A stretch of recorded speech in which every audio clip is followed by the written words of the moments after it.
All right, get yourself comfortable.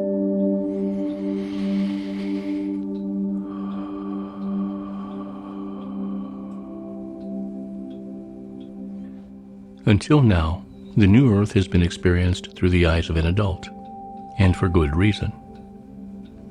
Having lived in the old Earth to adulthood created deep wounds in many, fostered insecurities, petty jealousies, and ill temperaments. Not exclusively. Remember, the original people who graduated to occupy the new Earth, and the group referred to as the new people, all had begun their transition to a higher conscious way of life while still in the old Earth.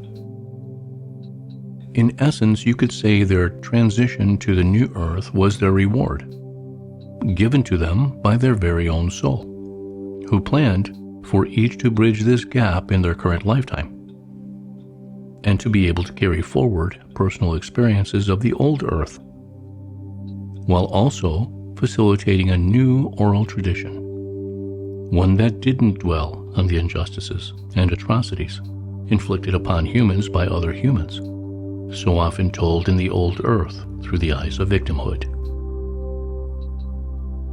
The oral tradition did cover events that took place on the old Earth, but is done so from a higher perspective, an awareness that these experiences were chosen for them, by them, or more specifically, by the greatness of their soul, that wished to experience challenges for the purpose of its pathway to becoming a greater version of itself. Love. So until now, the new Earth has been experienced through the eyes of an adult, and for good reason, but not anymore. Now we're ready to learn through our child's eyes. We will review the lives of two types of children, those who transitioned from the old Earth to the new Earth, and the children born in the new Earth. You may be able to appreciate there may be quite different paths to orient to the new Earth between the two. But surprisingly, it seems the younger the child from the old Earth, the less time spent in that energy, and the quicker their orientation to the new Earth. The older children tended to need just a bit more time to orient. But in both cases, very little in comparison to the time required for many, if not most, of the adults. That's because the old Earth children came into this incarnation with the intention to transition quickly. And the new Earth-born children, well, their entire existence, from the moment of their souls choosing to embody, they had bathed in new Earth energies. That's something perhaps you may experience in your next lifetime, if you choose it to be on the new Earth. Then again, why wouldn't you?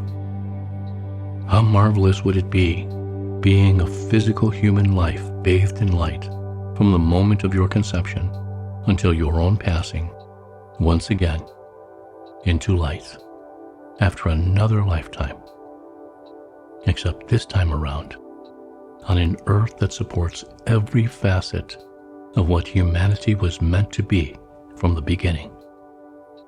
Beings of love and light in all their expressions.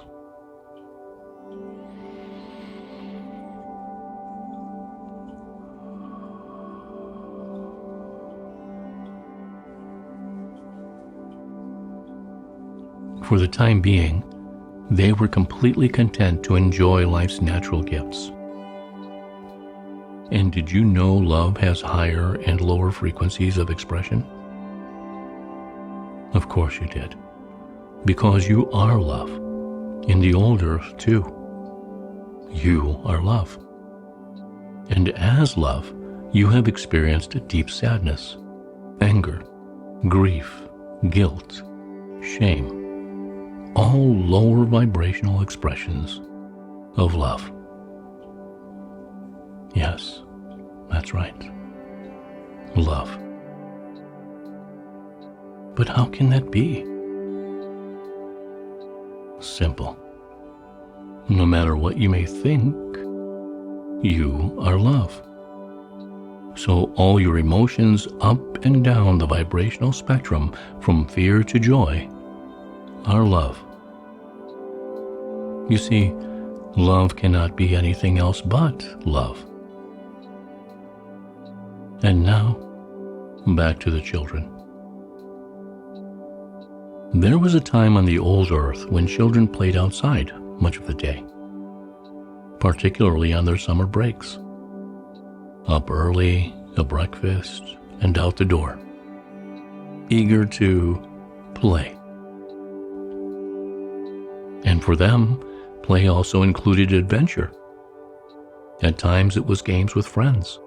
At other times, exploring, discovering, testing their abilities to sort out problems through it all. Being a child on the new earth is actually quite like that. Not tethered to an electronic device, not mindlessly watching a screen for hours on end. No. Instead, on the new earth, these children lead lives of happiness and play and adventure. Except it is all done on an earth that bathes them with rejuvenating energies that are so far beyond even the most therapeutic vortex located on the old earth that may have been touted as the most magical place there, but holds no comparison to the new earth energies everywhere. These children spend time outdoors. They run barefoot on soft, vibrant grass and dirt beneath their feet that feels strong and grounded to the earth, enjoying the feel of golden light from the sun and wind that brushes back their hair and breezes past their skin. As they enjoy all the sights of nature, the smells of plants and flowers wafting in the air as they move about. This earth, with its vibrant colors, is a sight to behold for eyes young and old. For years on the old earth, children increasingly developed ailments, attention disorders, and behavior problems. The children, thankfully, make it through their orientation to the energies of the new earth. They are healed from the imbalances introduced into their minds and bodies from their old earth life.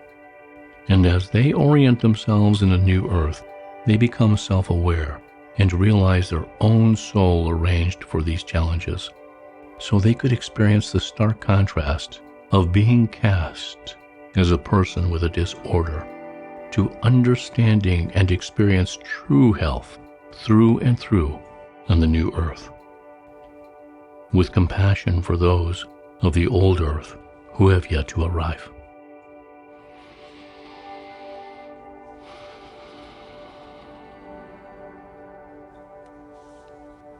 If it wasn't already clear, is it now becoming clear why that orientation was necessary for one and all, and why the duration differed for each? Because, as you know, we all go through different experiences in life. Some similar, yes, but all unique to us. Just as the healing process we each go through, whether it began on the old earth or healed once on the new earth. And with that understanding, all children played with the added awareness of just how fortunate they were. A deep gratitude was not lost on them, particularly those who healed from the acquired challenges from the old earth. Not to mention the same gratitude felt by their parents and extended family who joined them in the transition. In addition to playing outdoors, these children were taught to respect the land and the animals that live there. It is the way of the old earth that they learned from their parents, grandparents, teachers, mentors, and the elders. And yet, These children did not require much in the way of teaching when it came to animals and the earth herself. Why? Because they, while still in very young bodies, already have elevated their consciousness to what many on earth would call a master level. However, in their case, they still valued the importance of wanting to experience their childhood. Being an adult could wait until they arrived at a certain age and level of physical development. Because for now, everywhere they went was a playground, a respected playground, a well-cared-for playground, one that was valued for its nurturing essence. And in this way, they easily exhibited to the adults how readily they would be able to take on their custodian role for Mother Earth when the time came. After all, the children grew to love Mother Earth right away. They, especially the ones who experienced debilitating conditions in the old Earth, they felt such a stark contrast from the harmful frequencies of the old Earth to the rejuvenating energies of the new Earth. And then to learn they didn't have to attend schools in the same way. Well, this gave cause for rejoicing.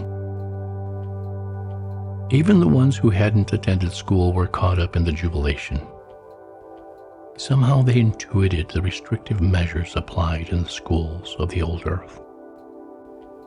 As a result, the model for the new Earth was somewhat of a composite between a Montessori school, a Waldorf school, and alternative schools that offered academic growth to students and supplemented it with a foundation of education in areas that would enable them to live a long and fruitful life. In fact, a delegation of children from ages of 5 to 15 served as representatives for the collective of children, knowing they had only the best interests of one and all. However, unlike the old Earth, the new Earth didn't select a leader to be the boss. Instead, this group, this delegation, each carried equal influence from youngest to oldest. So it was this new model that was to be implemented with the first groups of children, to be revisited every year. Not every couple years, every year, for revision and adjustment. So what is taught in schools and what is learned is not only beneficial to the growth and development of these young people into thriving adults, but also serves as a tribute to all who suffered at the expense of a broken school system on the old Earth. And so, in the beginning, it took some getting used to for these children who were so accustomed to a hierarchical structure where the boss was in charge. But eventually they understood that it was simply a matter of learning how things are done differently in the new Earth, while also able to influence adjustments along the way. What a glorious win for one and all. Speaking of wins, it became commonplace to openly celebrate wins, not to the annoyance of onlookers, instead with the onlookers taking up cheers and support, whether they knew the reason or not. All were family here, and here, family is not only to be loved, but also to be celebrated. And more than anything else, children enjoyed being children. They took delight in their natural surroundings, in the beauty of their own creations, their playfulness, their imaginations. They played with friends, made up games, and generally just had fun.